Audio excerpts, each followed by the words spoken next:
What's up? Welcome in Hogan Jahns, minus the Hogue, minus the Fishbane. Chris Emma is here with me. Say hello, Chris. What's up, buddy? Thanks for having me. Happy Uh, Victory Monday. yes, Bears Monday, Victory Monday. The Bears are, I believe, they're home from London after easily handling the Jacksonville Jaguars. Adam Hogue, I believe, is on his way to Paris. Must be nice. Must be nice. Must be nice. Kevin Fishbane is somewhere over the Atlantic Ocean. As we're talking right now, we are live on YouTube. It is 9:05 in the morning. The Bears are 4-2. I am Adam Jahns. You can read my stuff on theathletic.com. You can follow me on Twitter if you're not already at Adam Jahns. This is Chris Emma. You know him. He's in his own. I like that in your bio. He's at 670 The Score and Odyssey. He's covered the Bears as long as I have, and he's a good friend of Juan Castillo, if you can remember that. That's right. My guy. Chris, I want to start with this. Usually this Monday episode, Adam and I go through all our likes and dislikes from a game, and we'll get to them. But you and I were texting earlier about how much we kind of hate that the Bears are almost being criticized for beating bad teams. I don't like it. I hate it, actually. What do you think? I'm with you, buddy. Yeah, you hear that. It's the reaction when you pound the Panthers at home and then you go to London and you beat up on the Jags. And I know those teams got 2 wins combined. And everybody says, well, beat up on a good team or, you are supposed to beat. You are supposed to beat them. That's exactly right. That's what you're supposed to do. Like, this is the NFL. This isn't college football where it's week 2 and you got some FCS cupcake coming in. You're paying them $2 million to come in and you can kick their butts around. Like, it's not the way it works. These are professional football players too. That is a struggling football team, the Jaguars, just like the Panthers are. You're supposed to obliterate them if you can. That's what the Bears did. That's what good teams do.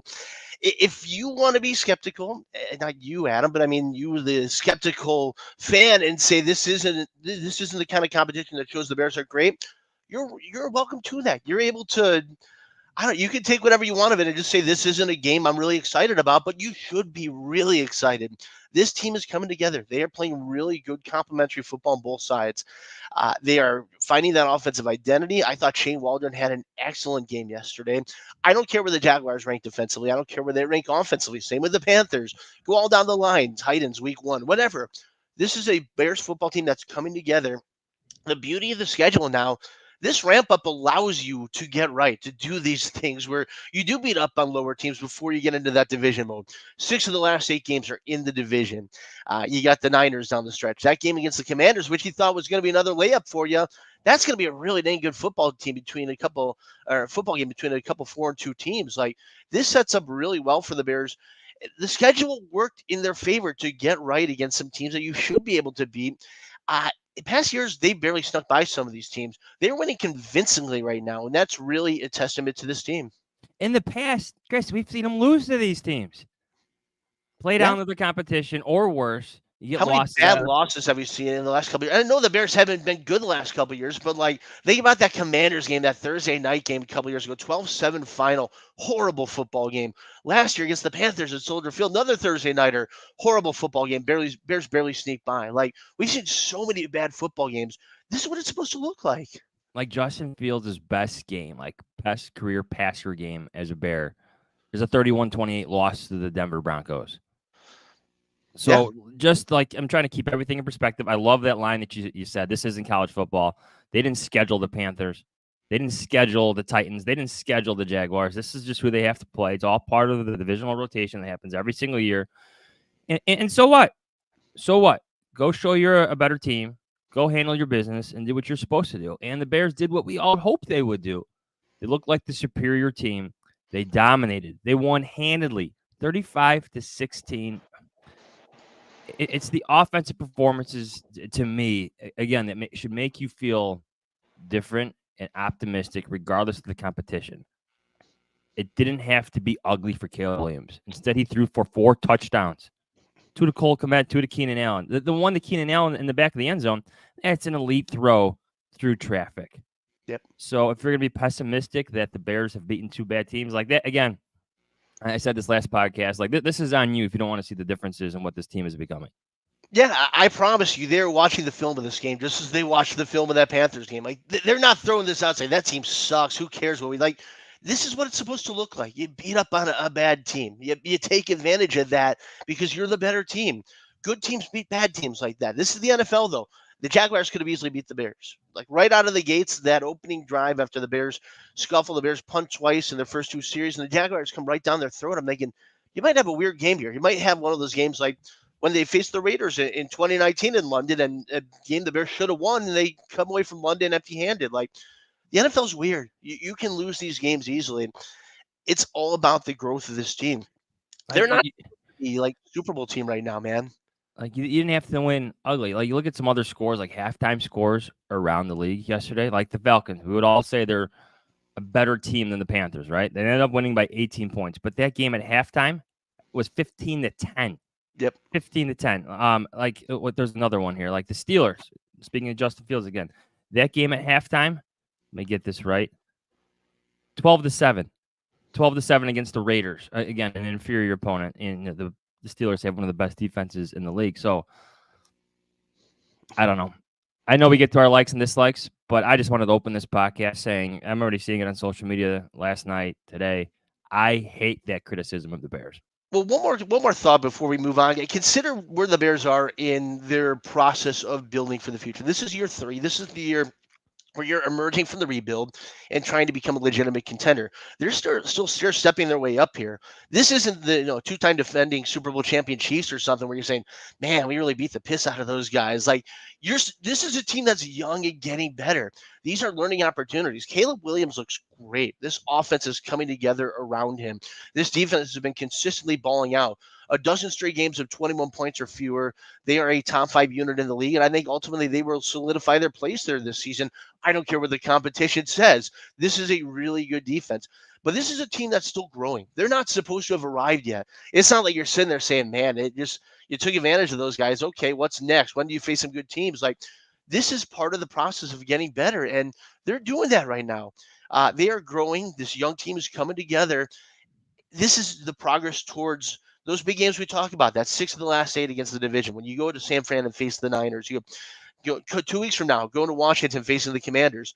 Like these are tests now, but you're getting to a place where you're ready for these now. I really think this has been important growth for this football team, and it should not just be thrown aside because of the competition. We're not a Philly podcast, but what do you think the conversation right now is in that town, a town that could be just as tough as ours, just in terms of coverage and fan criticism, where the Eagles barely beat the Browns. The Browns might be the worst team in all of football, worse than the Panthers, worse than the Jaguars. What was the final of that game? 20-16. Eagles over Browns. Eagles at home. They're not in London. They're in Philadelphia. Like, again, like that. It's a win. What's your conversation of Matt Eberflus's chirping fans saying, "Hey, where's the criticism here?" Like you see that with Nick Sirianni. Like it's a weird spot for those Eagles right now. They're in a bad place, and that's an underachieving football team. We've seen that before. As bad as the Bears have been for many times over the years, like think about the dysfunction of 2014. Like Eagles got that kind of bad vibe right now. I don't even think the Bears, you use the word underachieving. I don't think the Bears are overachieving either. Do you? Or like right now with what they're doing against the Panthers and Jaguars? I think this is right where they're supposed to be. I don't know what your predictions were if you did game by game, but I had them 4-2 right now. I had everything in line except flip the Rams and the Colts. I had them beating the Colts, losing to the Rams. It's gone the other way. Like it's 4-2, exactly like we thought. Those are the only 2 games that have gone different from what I'd expected. I think they're playing exactly where they should be right now. If they were anything less than 4-2, I'd be concerned. If they were 5-1, or hell, if they were 6-0, I'd say they're absolutely overachieving. But 4-2 is right on pace with where they should be. So even if we want to like entertain that criticism, like who have the Bears beat? Like let's not forget. Like look at the Houston Texans game. The 5-1 Houston Texans right now, the best team the Bears have played in their schedule. Let's not forget in that primetime game, Caleb Williams' second start against a blitz-happy defense. He took the field in less than 2 minutes with an opportunity to go win that game. Did you expect him to do it? No. But the defense delivered that opportunity in the final 2 minutes. And you could already see signs of how this could work. Yes, there were some concerns about how things were operating offensively. You had a young quarterback with an offensive coordinator trying to figure things out for him. The blocking was bad. The blitz pickups were bad. Things had to be figured out offensively. They've done that. But just to keep it in context, the Bears had an opportunity to beat the 5-1 Texans in week 2. Caleb Williams' second start on primetime television with less than 2 minutes to go. Like they looked that close already in week 2. Yeah, I mean, look, that game felt like it was going as bad as it possibly could for a while, and there they were with a chance. That's a really good football team, like you said. I give a lot of credit to this O-line, and now this is one. If you want to look at temper the expectations, sure, you can look at the defensive front, say, that's not like Will Anderson coming after you. That's not like the Texans' defensive front. But that's been a get right for them too. I think they're absolutely getting better. I give a lot of credit to them for making a difficult decision to throw Nate Davis aside, saying you're not a starter anymore. You don't deserve to be in this spot. We need to be better here, and we will. And I think that unit's getting better, and the offense has come together as a result because of that. Before we talk to Caleb, I just want to bring up this stat from Benjamin Solak. He was the first reporter to bring this up. This is about point differential. Benjamin obviously writes for ESPN now after being at the Ringer for so long. But this is what he tweeted last night. The NFL leader in point differential is the Minnesota Vikings at plus 61. Then it's the Detroit Lions at plus 60, the Bears at plus 47, and then the Packers at plus 41. Every team in the NFC North has a better point differential than every other team in the league. And I know some of those teams, like the Lions, still have a game to play, so that could change a little bit. But that just shows you how good the defense is. It shows you how good the Bears have become. It shows you how good the division is. And I think it puts you in the conversation now to start viewing the Bears differently when you start winning handedly. When you start doing this to completely inferior teams, like that's a sign that you could be a pretty good team to me. Point differential traditionally has been like a reliable stat to tell you who the better teams in the league are. And now the Bears, right now, after 5 weeks, are the third best team in it. Enjoy this. The Bears have been a laughingstock at times over the last few years. They've been the NFL's bottom dweller for too many years. They've had ups and downs. This rebuilding part has been difficult the last 2 years where you're just thinking about draft picks and the future and whatever else. Enjoy this. The Bears are a 4-2 football team right now. Yes, they beat up on lower competition. That's what you're supposed to do. But they're a good football team that's getting better and better. You look around the national talk, people are talking about the Bears. People are starting to buy into them. They're becoming that team now that's getting the attention, and they absolutely deserve it. It's year 3. The beauty of this now, this isn't the end-all be-all. This is just the start of something. If everything goes right, if you press all the right buttons, if Ryan Poles does everything he's supposed to and leading this thing forward, this is just the foundation. This is just the beginning. I'll put it, I'm a baseball fan. I'll put it in local terms. This is like the 2015 Cubs where a team just kind of starts taking off and you build for the future and you hope you got championships on the horizon. And who knows where this thing's going? The NFL's weird. You never know when, a wide open window can shut on you or a golden opportunity, goes for naught. But the Bears are building toward their long-term goal of lasting success and being that team. And they're starting to take off here. This really means something. I'll give you another local comparison. The 2009, 2010, they did this right? There's a 2008, 2009 Blackhawks. 2008, 2009. I know where you're going with this. Yes. So the 2008, 2009 Blackhawks, young team, young star players, kind of grew up really, really fast and reached the Western Conference Finals and lost to the Red Wings, I believe, that year. The following year, you're talking about Stanley Cup championships. But, I covered those teams, so you could see some of the chemistry comparisons. You can make those. You can see the young star comparisons, like young superstar comparisons, especially with Caleb Williams and Patrick Kane, stuff like that.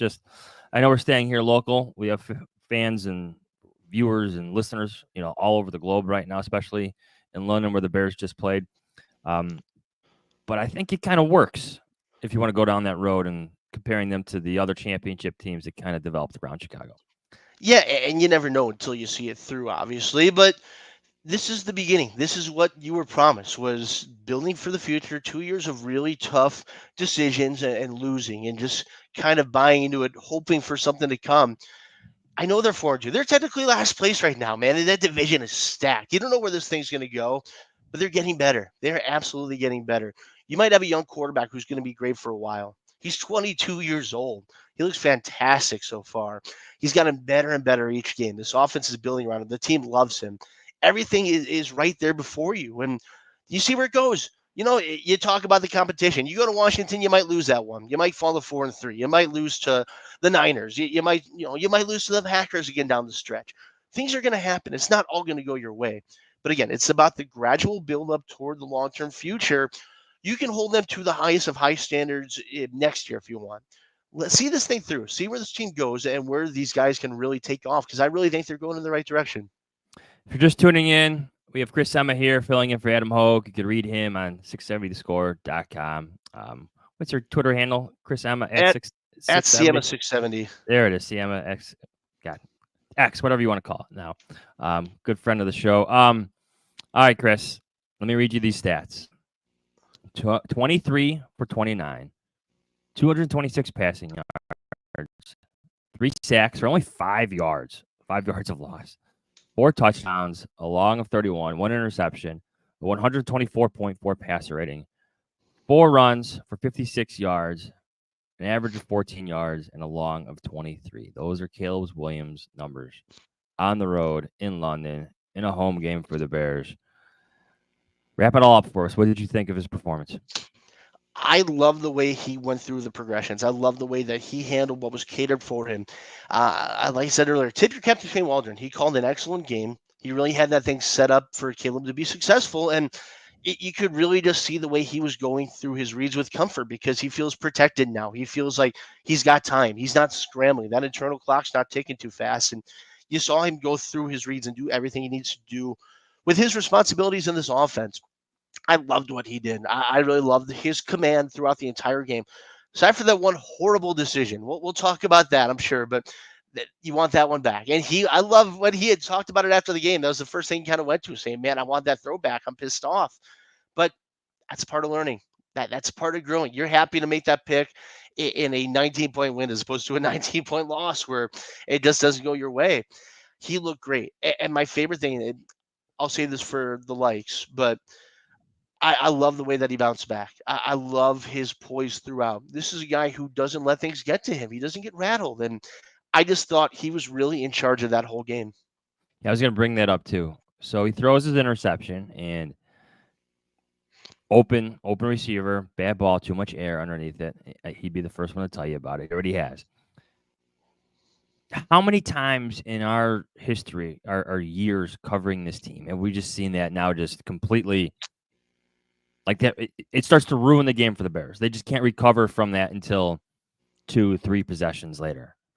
Caleb Williams on his next possession leads a 10-play, 85-yard scoring drive. That, to me, again, watching it, covering the Bears for as long as we have, like that felt different. I keep going back to how this feels different. That's an example of how this is different. In London, that type of situation, bouncing back against a team that has momentum, like that's something, Chris. Like you mentioned, as part of your positives, part of your likes. That's something. That resiliency, it's something. It says a lot about him, especially for a young quarterback. That's stuff that phases a 12-year veteran, but for a rookie who's in a 6th start to throw that pick, a horrible pick, and he knows it. He wants that one back. He knows what he did, all that. But to sit on the bench, to go through it a little bit, and then bounce right back. You're back on the field. Shake it off. Respond. Lead these guys. 10 plays, 85 yards. He went 4 of 4, had 2 big runs. He took over that drive. He doesn't dwell on it. Young quarterbacks will dwell on it. A lot of you guys in that position, they can't get over it. That you start taking lesser chances. You start doing the checkdowns as opposed to something that might be there for you deep downfield. He doesn't do that. He's so confident. Now I'll put it in a greater perspective now. Think about that game in Indy. He had a great stat line. It looked great, over 300 yards.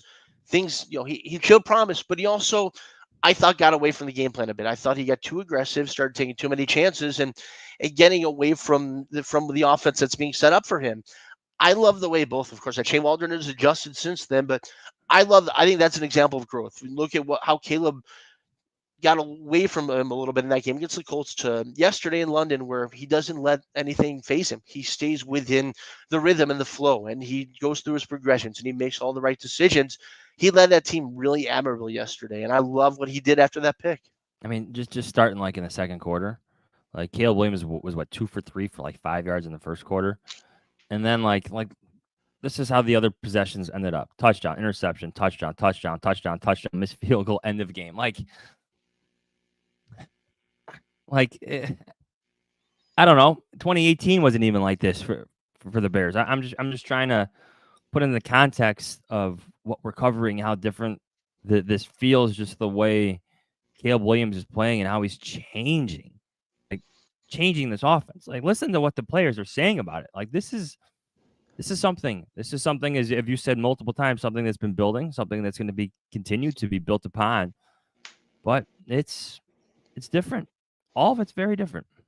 Yeah, the buy-in's there. These guys love him. They voted him a captain for a reason. That's not a sign of show. That's not, okay, this is our quarterback. Let's see what we got. They truly love this guy. He's got the right demeanor. I've talked about this before, but you've been in that locker room, every day, pretty much like as have I. Like, you go in that locker room, he's just sitting there talking with people. There's a lot of ways you can get distracted in that building, whether it's, one of the side rooms hanging out with teammates or getting treatment or getting lunch, whatever.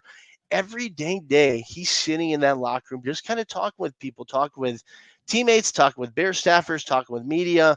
He's just got a really great way about him, and it's continued to strike me throughout. And I think that matters when you talk about the leadership of a quarterback and the ability, what we're talking about, they're responding from adversity, a horrible interception, to get back out there. He's just got a very upbeat, positive way, and that matters. That matters on the field and off the field.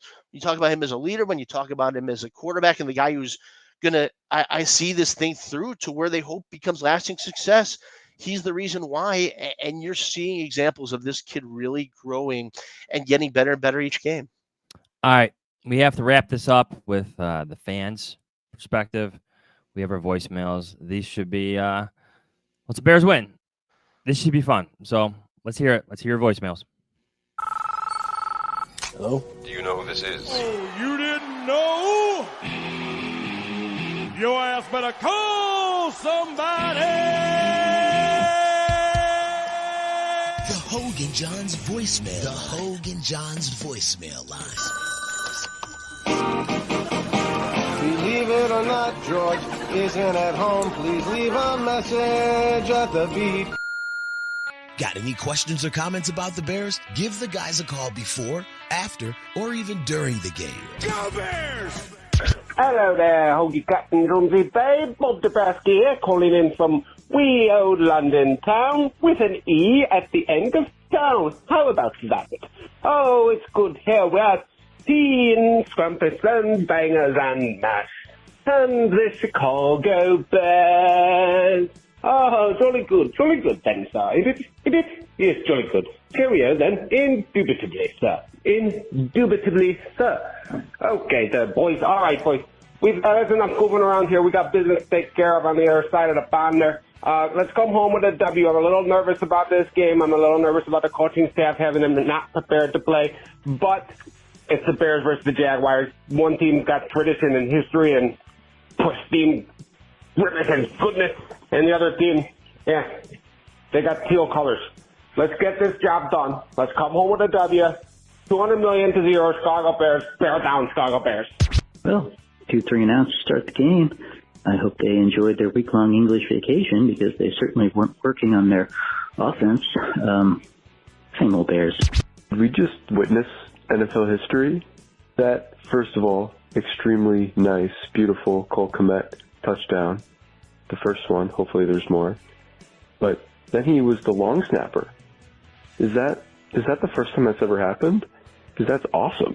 Until Poles can figure out how to find the offensive and defensive linemen, and until Waldron can stop getting cute on 3rd and 1s, this team's not going to win any games. These guys are going nowhere. If it's anybody's game, it's Cole Kmet's game. This is the Cole Kmet game. 2 touchdowns, 2 long snaps for successful field goals. Let's go, baby. It's halftime. Bears by 1 million in London. Let's go. Gentlemen, we've arrived at the fireworks factory. 4 TDs. Hell yeah! Oi, bruv. Smashing day for a win, isn't it? Can't wait to get back to the flat and watch some footy, put my Piggly Wigglies up and eat some beans and toast and wash it down with a warm Guinness. Just kidding, calling from Indiana. Bear down! A quarterback who can scramble seems to be able to call us into or check us into every single good play. I don't even know what this is. Is this real life? Is this happening to me? Is this happening to us? I'm not even sure what to do with these feelings I'm having. Joy and happiness, watching the Bears. What's going on? I can't believe it. I can't believe it. We're having fun. We're making touchdowns. Cole Kmet, go Bears. I've had a lot of malort, but I just want to say I'm really f***ing happy. I can't say that. I've said that many times in the past 6 years with this team, but I'm really f***ing happy. Woke up at just after 6 a.m., had a beautiful wedding last night, hung over as shit. Let me tell you, couldn't ask for a better game to wake up this f***ing early for. We've got a quarterback, 4 touchdowns. We've got the best tight end in the league who's also the best f***ing long snapper, 2 touchdowns. Keenan Allen, 2 touchdowns. I mean, look, all I can say is bear the f*** down. I think we see that Caleb Williams is going to be a guy who lifts up everyone around him and makes them better, and I think that might even include the coaching staff. Hey, Bears fans, B-Man here. That's 3 in a row, and that makes that a winning streak. Bear down!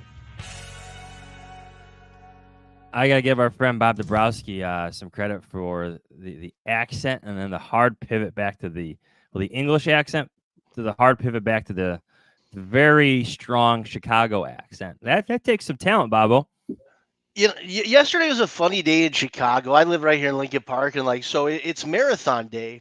And you walk around in the afternoon, and everybody had either run a marathon, run 26.2 miles, and they felt achieved, and they had their medals and their Chuck McGill space blankets and all that. Everybody's feeling good. But then the other half is just people who've been drinking since 8 a.m. and celebrating a Bears win and running around the city in their Caleb Williams jerseys and feeling great. And it was kind of one or the other. You walk around like by the early evening, it's just everybody's drunk, but either because they'd run a marathon or they've been drinking marathon all day long. Vibes are good in Chicago yesterday. All right, let's get to our likes and dislikes. I'll start with one. I like the day that Cole Kmet had. I really like his run after the catch on a well-designed play by Shane Waldron. I like that. That came with him from Seattle. Gotta like that. I like the toughness he showed on the yak and the dive into the end zone. But I love the storyline of him having to, and with all, like, you don't want to lose your long snapper. Sorry, Scott Daly, but it's a fun storyline for Cole Kmet to go from scoring touchdowns now snapping to set up Cairo Santos. I think it's a cool storyline. You know where that play came from too, right? Yeah. Well, didn't he run it in Seattle before? It was run against him. It was run by Kyle Shanahan and the 49ers, December 2022. Game in Seattle, Thursday nighter. It was run with Brock Purdy, which I believe was his first NFL start at the time, and he hit George Kittle wide open. I am fascinated by the idea that Shane Waldron, as OC on the other team, just sitting in the booth, kind of just jotted that one down and saved that one for week 6, 2 years later with an entirely different team. And he just had that in the bag ready to go. And there's so many examples of that around the league, of the copycat league aspect and OCs and play callers just kind of having things ready to go. And he saved that one. That he saved it for a beautiful time, and it worked well. You have any likes? What do you got? I got plenty of likes. There's a lot to like out of that one. And this one might be a little controversial, but I'm going to stand by here. The interception play, the 3rd and 1, the play call. Well, while we're on the topic of Shane Waldron, I like the aggressiveness. Consider that you are at the 41-yard line. You got a chance now where you're playing for 4-down territory. We know Matt Eberflus is going to be aggressive in those spots, and he's probably going to go for it in that spot. They're not playing for a punt or a field goal. Caleb Williams is hearing in his headset, don't take a sack, don't make a mistake, which he did. The play call itself, I like that. I like the aggressiveness from an OC who has faith in his quarterback. They had a shot play downfield to DJ Moore. We talked about it. Caleb made a bad mistake. I think he could have pulled the trigger earlier, probably had him. Certainly could have led DJ on that route. Once he did decide to throw, could have led him more on that. It's a miscue, but the play call itself and the aggressiveness, I like that it shows faith in the young quarterback. I like that the ball continues to be spread around. That like each and every week we have different pass catchers to highlight this week it's Cole Kmet and Keenan Allen. Keenan Allen finally got going for the Chicago Bears. Last week it was DJ Moore against the Panthers. A couple weeks before that, it was Roma Dunte. I'd like that Caleb Williams isn't just locking on one guy, that he's willing to spread the ball around. I like that Shane Waldron is willing to spread the ball around. I like that these receivers are willing to let the ball be spread around. I think it's a good sign for the team. NFL Network in the broadcast yesterday showed an end zone shot of Caleb Williams, and they just zoomed in on his face, going through his progressions. You could see his eyes and see what he was going through making this decision. That's football porn, man. Like, that's the stuff you want to see. It is like, this is a young quarterback who gets what he's doing, who understands the assignment and what he needs to do within the flow of each play. When we talk about processing and progressions, and we talked about it a lot over the last few years with Justin Fields, this is what you're talking about. This is the ability to process. You talk to so many NFL people, as do I, and going into this process of the draft and getting Caleb Williams acclimated as the quarterback, what you continue to hear is that processing is not just a strength of him. It is the great strength. It is one of the outliers for him that makes him potentially special young quarterback. And he's not been phased early on in his career. He's not, like you said, he's not locking at DJ Moore's my one. I got to get him. Where's my one progression? Okay. And by the time you get to a 2, the play's done and you're scrambling. That was Justin Fields' fatal flaw. And we don't want to rip open that one again and dive back into the Fields versus Caleb thing, but this is the great strength of Caleb Williams, and you saw it on display yesterday. I like the tea drinking celebration after the Keenan Allen touchdown. That reminded me of all the fun the Bears had in 2018. Yeah, that was awesome. You know what it throws me back to is that game against the Rams in 2018, the Bradley Soul touchdown, where you look at that play. If you want to go back to like just fun Bears, like look at who else was in that formation. Like Akeem Hicks was the running back, and you can go on and on that. I think Roquan was in there somewhere. Like, you're right, man. This is supposed to be fun. It's been miserable for a lot of the last few years for the Bears. This is supposed to be fun, and you're starting to see this team really have fun. You're right. I dislike. I do have a dislike. I dislike that these injuries are now adding up in the secondary, but I like that the Bears are entering their bye week here to get healthy. Kyler Gordon was having an outstanding game before he went down with that injury, and you could almost see it happen. Right, he's locked in with a blocker, and then unlike Kyler Gordon, he just kind of goes down. Starts grabbing his hamstring. Obviously, something is wrong. Was ruled out almost immediately. Matt Eberflus, we'll talk to him later today, didn't seem to think it was a big deal, which is a positive sign. But you never want one of your best players in an important, probably one of the most important positions on the team in nickelback and Matt Eberflus's defense to be dealing with hamstring injuries this early in the season. I'm going to get to a like it. I get a few dislikes I want to hit too, but one thing I really liked, it was that sequence later in the game, I think it was third quarter, where Keenan Allen got his first touchdown, and it was a beautiful throw off. So we talked about that. Like back shoulder, splitting the two backers in the end zone. Look at the two plays before that. They were both designed for Keenan Allen. They were little out routes to the pylon. And the first one was a play that got flushed out. Caleb had to do a throwaway. He didn't have a chance to get that ball to Keenan. But the next play was another one. That was the one where they hit Keenan at like the 1 yard line. And they were damn near getting him a touchdown that time. I like the fact that they were getting the ball to a guy who he's bought in, man. This is a veteran's veteran. This is probably a future Hall of Famer. It's a guy they love in that locker room. Shane Waldron knew, like, you got to get him the ball. You got to get him engaged and force his opportunity. You got a big lead. Don't worry about this or that. We just got to punch it in. Have some fun with that. Get the ball to Keenan Allen, and they did. And then they did it again. You got 2 touchdowns out of the savvy veteran. I thought that was really important for Keenan. I think it was really important for the entire team to get, their star and that guy involved. And I think that was a really monumental moment. I like that DeAndre Swift's production is continuing. That, like last week, I brought this up on our show, our likes and dislikes, where I like that he's running the ball so well, but a dislike is he seems to be tackled a bit too easy. This game, I thought he broke more tackles. This week, I thought he had more explosive runs. This week, like, again, let me look at the numbers here. Bear with me. 17 carries, 91 yards, long of 19, 1 touchdown. And then 4 catches for 28 yards. Another productive game for your big free agent signing at running back. I like that he's starting to stack good week after good week after good week. And it's not a coincidence that good passing games by Caleb Williams have accompanied this. I'm going to hit a dislike here. And this was early in the game. It feels like ages ago the way that game they played out and just kind of blowing those guys out. Caleb Williams on third down drops back, and he had somebody open. He gets that sidearm angle ready, and he hits it into Matt Pryor's face mask. What a metaphor that is for the Bears' lack of ability to develop a quarterback over the years. I'm going to throw it out for this year because things are going well for Caleb. What a metaphor that is. You got an offensive lineman literally standing with his face in the way of a special sidearm throw. Who knows what that could have turned out to? That was just like a classic Bears gaffe. And I thought that was like the perfect, unfortunate metaphor of what this franchise has done with quarterbacks year after year. Talk about responding. He responded well. He had a great game. It all came together after that, not just for Caleb, for the entire offense, but I couldn't get over that one initially. I like the willingness that, okay, this could be a criticism because the Bears did sign Nate Davis, but I like the willingness to bench him, like the openness to bench him. He's gone from, I'm not just talking about like not starting, to being an active player on the road in a game like, well, a London game. He's gone from being your starting right guard to a backup to now being inactive. That takes some organizational, well, it just shows you how, I would say the communication is strong and how they're willing to be like, all right, this isn't working. We got to find ways to challenge him. Maybe this will do it. But also, like, forget the money. Like, he's not just going to play because he has the contract. We have players who are playing better than him right now, who may be better fits.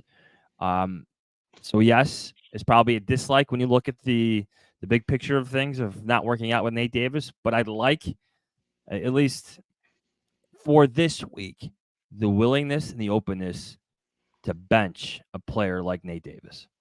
Yeah, I'll play devil's advocate because this is one of my dislikes. And I like the decision, obviously. I like that what it shows, and I'm curious on the communication aspect between Matt Eberflus and Ryan Poles because you would imagine, as you mentioned, that they put their heads together and said, this is something we have to do. This is a flaw in Ryan Poles' scouting ability so far. We've seen this now multiple times. He's built an excellent roster. I think you got a roster that's really budding the right way. You've got a lot of great character in that group. But this is now twice when you throw in Chase Claypool as well.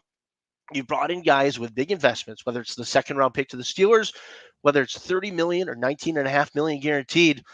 You got brought in guys who had red flags, and both of them from their previous spots. Like Chase Claypool was being traded away from the Steelers because they didn't want him, despite the talent. Nate Davis, you look it up, man, like that was out there. And if it's on the internet, it's certainly there for an NFL general manager to do his own research and figure out this guy's got a bad reputation in terms of the work ethic, the ability to really respond to challenges. It was right there for you. You gave this guy a really big contract and expected him to be a key cog in your offense, to be, that interior protection for a young quarterback, first Justin Fields and now Caleb Williams. This is a major scouting flaw that's happened on multiple times from Ryan Poles. Again, it's a minor thing when you consider this entire roster is in a really good place, but it's something you really got to evaluate. Why did they miss on, I don't know if you want to call it the character, that might be the wrong word, but why did you miss on the red flags that were right there before you with Nate Davis? Obviously, he doesn't have a future with this team. Like, that's abundantly clear at this point. He was going to be released probably next February. They paid him pretty much in full, the $19.5 million guaranteed. Is he going to be released this season, though? Like, is it reached that point where you just don't want this guy at all? You've paid him off pretty much. He doesn't have any use for you to even make the game day roster at this point. He's been challenged multiple times. We heard it in August when Matt Eberflus called him out saying, if you're injured, you're not necessarily locked into your spot. And then he's mentioned, Adam, you go from being put in a rotation to being benched entirely, now to being taken off the game day roster. This has reached a breaking point. He's not responded to any challenges, and they've given him many different opportunities to respond. I just don't see how you proceed forward with this guy. All right, this is kind of a double like. I like how well the Bears fans travel. We always knew that. Like, they travel en masse, regardless of where they're going. You could tell just by hearing the cheers for the Chicago Bears that was a home game. But I also like what the Bears did to make it more like a home game. Like reading today, from Patrick Finley, that the Bears brought their own PA announcer out there, that they played some of their own music. That's fantastic. That's a nice little wrinkle to add to this home game in London. Yeah, and adding to that, I think you got a lot of buy-in from the London people. I feel like you really had a lot of the locals. I saw tweets that some of the stores were being sold out of Bears gear. Like Bears fans brought their own gear. I think a lot of the locals really buying into this team. And Jacksonville's kind of London's team, but it certainly wasn't the case yesterday for that game. Bears fans travel everywhere, man. It really was cool. You could see just like a genuine joy and happiness from the people in the stands, especially that first touchdown that you hit Cole Kmet and that beautiful play design. And it felt like a really cathartic moment for everybody there. So I'm going to hit you with kind of a sillier one, but I absolutely love this now. Honor the football. Just honor the football. I want that expression everywhere. I want that plastered on T-shirts. I sent out the tweet to Avia shirts. I want everybody in Chicago saying it. I want this to be a thing. Offense, defense, special teams, honor the damn football. Matt Eberflus has made this a thing. He's got some kind of odd coaching terms that we just kind of adapt to and roll with. Honor the football has become clearly my favorite one. We heard him say it to Stacey Dales yesterday. We've heard him say it multiple times after the game. I got a text from somebody after the game against the Panthers saying, "What's honor the football?" And it stuck with me the whole time. So whether you're a fan, you're a Bear, football player, high school level, whatever, honor the football. I mean, there's so many layers to that. I'm sure. I like this stat. And I know more context is needed when you're bringing up, negative yardage. But so Caleb Williams was sacked for only like a loss of 5 yards total.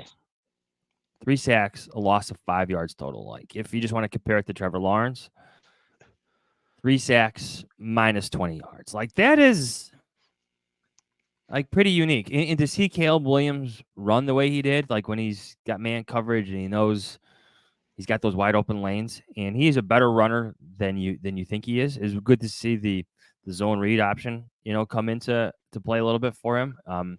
He's not Justin Fields as a runner, but he's so he's like we did this story before the year on him, and it was DeMarcus Walker described Caleb Williams as like a rabbit. The way he's able to like bounce around and maneuver through the pocket, escape the pocket, and then gain yards. I think you saw some of that. We've actually saw some of that in London, and we've seen it almost every week, just his escapability and that bounce he has around those quick feet to elude tacklers, to elude sackers, and then gain positive yardage. Yeah, you can see that on tape too when you watch him at USC. He almost had like this magnetic ability to sense pressure and move with the pressure, even from like the backside. He has this ability to just he has this natural feel. And it's different in the NFL when guys are bigger, faster, stronger, and really able to get after you. And he's taken his sacks plenty. This O-line has not done him a lot of help early on, but he's got a really good sense of pressure. And I like the way that's translated. I'm going to hit you with a dislike. And this one stood out to me. Fourth quarter, you're up 28-10. You got this game in hand. You're trying to punch it in. You're goal to go. Get the ball to Doug Kramer. Give him the handoff. It's right there for you. He's there as your fullback. It's set up. You got this game in hand. I think it would not only be great for us in Chicago and for stateside. How about in the United Kingdom? Let's give them the mini fridge touchdown. Let's show them what the big boy can do with the football. They think these offensive linemen in London probably are just these big guys who do whatever. They don't have the athleticism. They don't have the ability to make a play. This was a moment for Shane Waldron to show off to the entire world what the mini fridge can do. It was right there for you. Get the ball to Doug Kramer. It's nice DeAndre Swift got his touchdown and you got him on the board and he's improving, all that. Get the ball to 68. Put it right between the chest and let him plow into the end zone. Do you think they've actually practiced Doug Kramer getting the ball? I think it's coming, and I'd like to think if I want to find a like on this, I'd like to think it is a long con where – you see that on tape yesterday, you're thinking, they're not going to get him the ball. That was the chance to do it. He's saving it for later. I think he's saving it for down the road.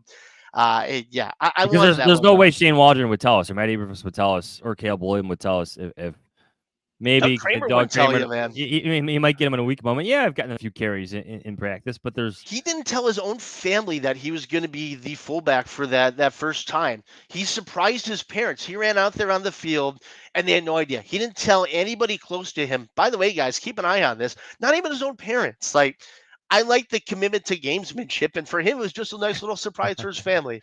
I like to go off that. Like, this wasn't on my list in my phone that I typed up last night. Like, I like that they're like have stuck with this. Like that, this is a thing, a continuous thing. Not just because it's fun, because you got a lineman playing fullback, because it works. It's, big guys on big guys or big guys on little guys. That's what you're talking about in terms of, the blocking assignments. Just to have that being stuck with instead of having it being just a one-time thing in a one-time game, to have it be a continuous thing for the Bears. Like, I like that. I like that the Bears have stuck with this. I like that it's a package. I like that Roschon Johnson, it's not just a one-week thing. I like that he gets out on the field and he catches a screen pass and gets first downs. I like that these things have been continuously used by Shane Waldron. And he's an athletic lineman. Like, we joke about, the fat guy touchdown thing, whatever. Like, he's 6'2", 300. I don't think he's even 300. I think that's a nice little roundup from the Bears on that side. Like, he's an athletic lineman. Like, he can truly play the part of fullback. He's looked fullbackish, for lack of a better term. Like, he's been able to lead the way.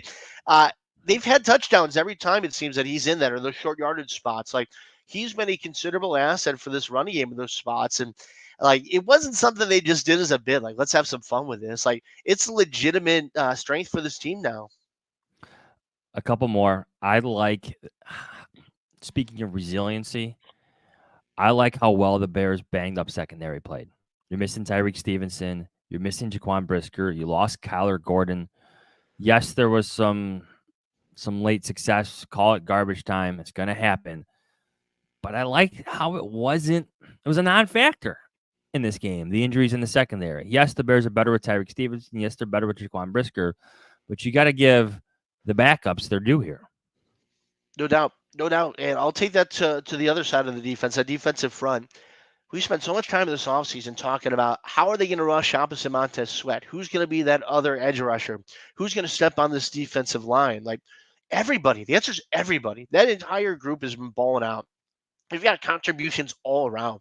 I thought it was kind of an unfortunate moment when you got that split sack between Montez Sweat and DeMarcus Walker, and the broadcast just really focusing on Montez Sweat does it again. Like, D-Walk's playing some really good football too.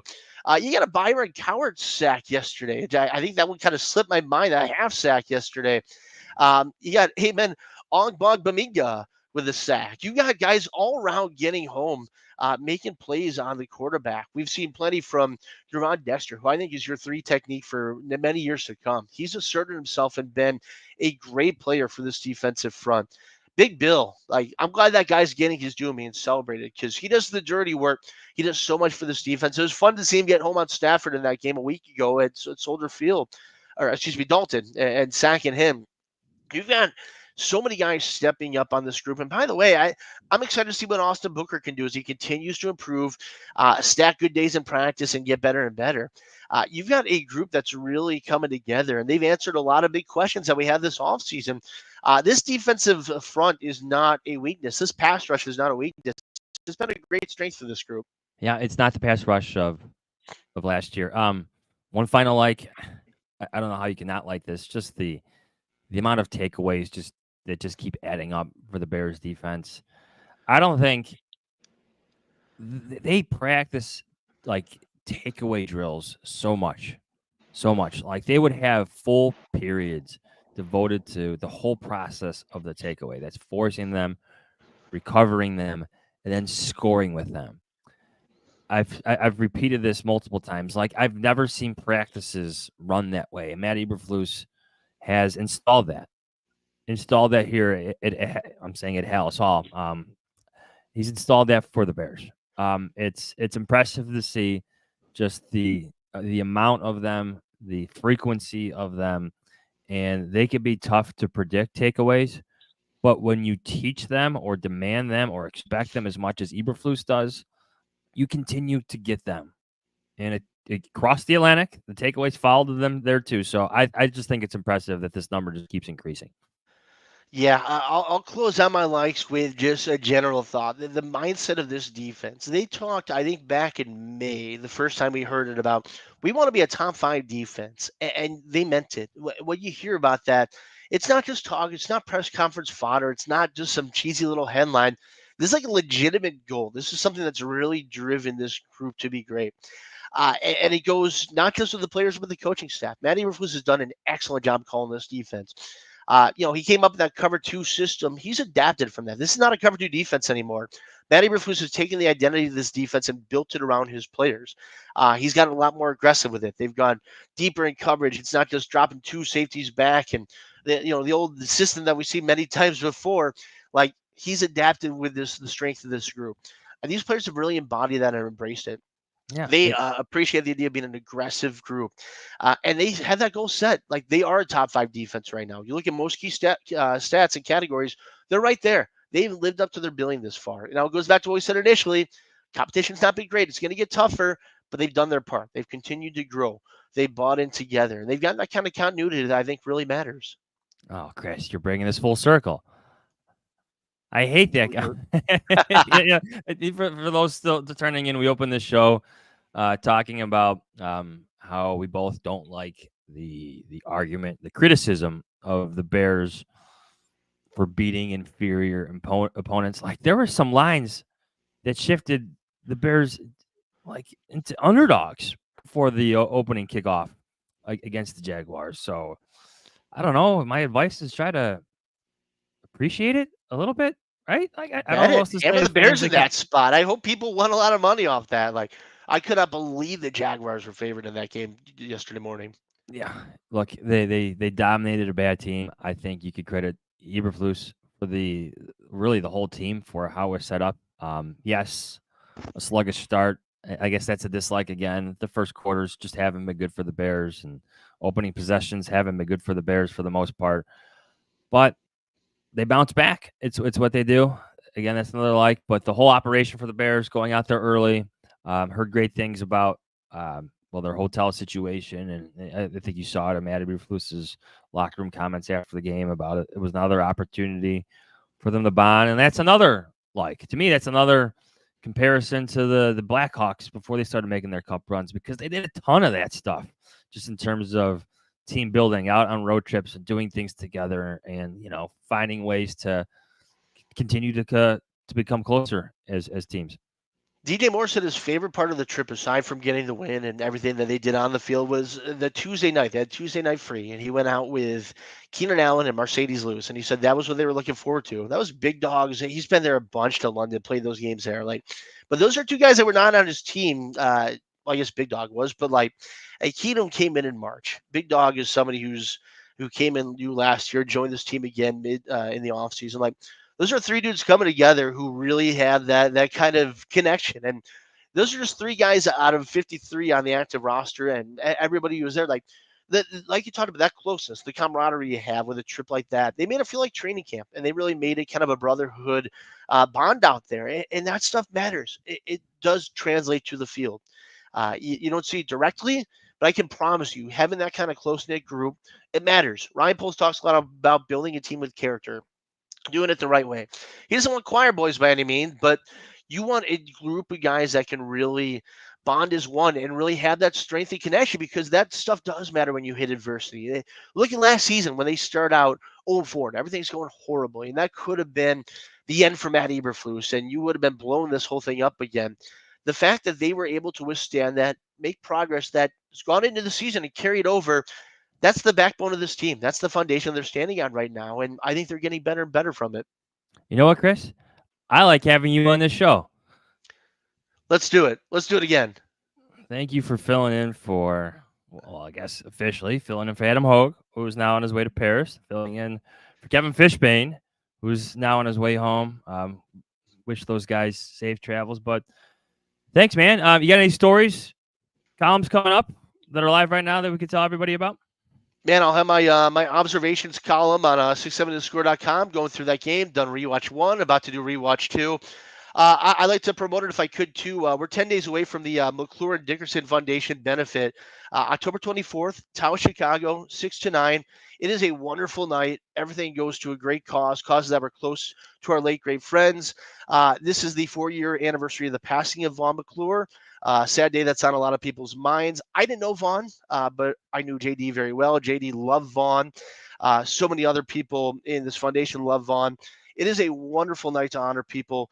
Get your tickets. Join us. We got a great turnout coming. The auction list is incredible once again. I'm going to tweet it out at Siema670. Go through the list. You can bid on items.